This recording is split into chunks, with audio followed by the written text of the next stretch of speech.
Pakistan Army Chief Asim Munir is once again facing allegations of political engineering, this time in the strategically sensitive region of Gilgit-Baltistan. Opposition voices and political observers have accused the military establishment of attempting to influence the electoral process and shape the outcome of the upcoming polls. The controversy has deepened amidst reports that candidates linked to political fronts associated with the terror group Lashkar-e-Taiba have been allowed greater political space, raising concerns over the mainstreaming of extremist networks in Pak's electoral landscape. Critics allege that while opposition forces face pressure and restrictions on campaigning, groups seen as aligned with the establishment are being encouraged. The allegations have renewed scrutiny of the Pakistan Army's role in politics. Moreover, remember that in 2020, the region had also seen massive and violent unrest against Imran Khan's PTI, which was accused of rigging the elections. The big question now, therefore, is whether Gilgit-Baltistan's elections will be free, fair and independent, and when will Pakistan stop platforming terror. Senge Tsering, Gilgit-Baltistan activist, is joining us live in the broadcast. Mr. Tsering, thank you for speaking with us on NewsX. How free and fair really are these elections going to be?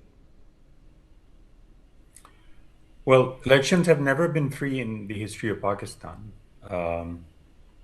If you look at the situation right now, Pakistani political leaders, they are in Gilgit-Baltistan. They are violating the code of conduct. They are announcing huge investments and infrastructure projects. This should not be happening while the voting day is only like 4 or 5 days away. In contrast to that, if you look at, for instance, the political leaders that belong to the party of Imran Khan, they do not have the equal playing field. They do not have the right to approach and access the constituencies the way you see Pakistan Muslim League or People's Party have. Pakistani army has a huge role in manipulating the elections in Gilgit-Baltistan. And no one can join the process without the approval of the Pakistani military. A lot of political activists who do not desire Gilgit-Baltistan to remain with Pakistan have been kept out of the process. We have our leadership belonging to the Awami Action Committee, which are in jail right now. And if they were allowed to join the community and campaign, I think the situation would be very different in few constituencies. For instance, let's say in Hunza or in Skardo or in other parts like in Ghazar. Our leader from Balochistan National Party, Mr. Naji, has complained about the inadequacies in the electoral and voter list. So I think there are a lot of things that are happening that shows a manipulation by the Pakistani military, and they want the same setup that they have created for Pakistan Muslim League and Pakistan People's Party in Pakistan to be replicated in Gilgit-Baltistan. They expect that to work. So let's see what happens.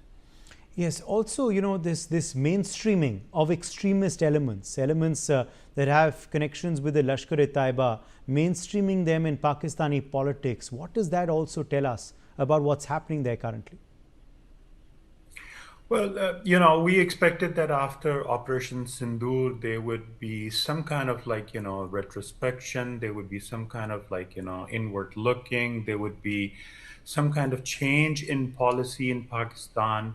But we have seen that, they have doubled down on reintroducing extremism, militancy, and terrorism in POJK, and Lashkar-e-Taiba and Jaish-e-Mohammed have been given space, as well as financial and diplomatic and political support in different parts of POJK. And that shows that the policy of Pakistan as vis-a-vis Jammu and Kashmir is not going to change. And that means the local people, especially the minorities in Gilgit-Baltistan and POJK, will continue to suffer.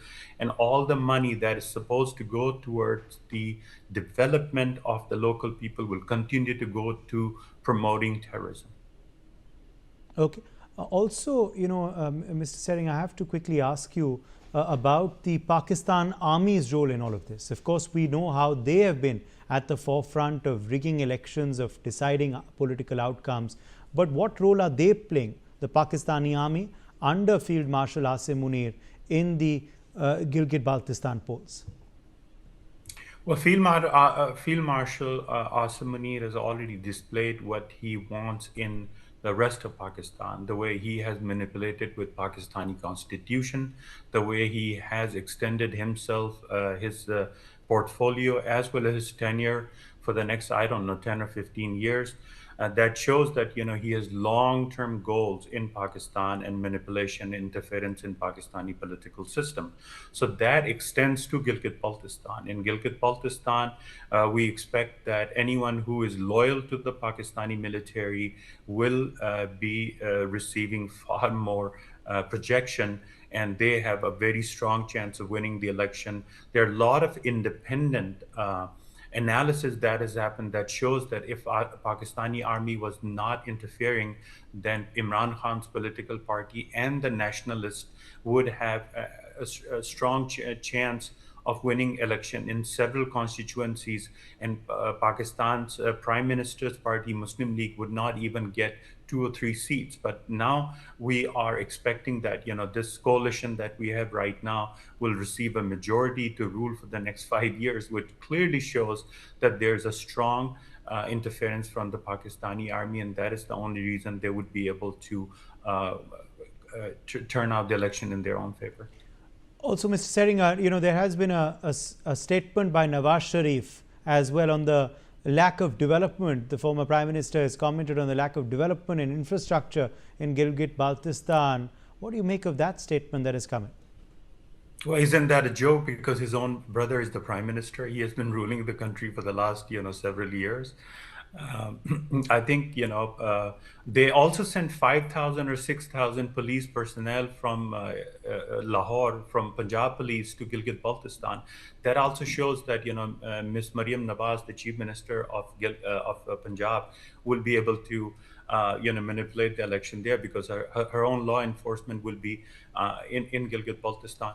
So, yeah, I mean, Nawaz Sharif is truly true to what they have done in Gilgit-Baltistan, because all the money they receive in the name of Gilgit-Baltistan has been spent elsewhere, and his own brother has failed to deliver and show what Pakistan that Pakistan has been looting Gilgit-Baltistan, yes, natural resources, without spending any money on it. Okay, let's leave it at that. Senge Tsering, thank you very much for joining us with your perspective on that story.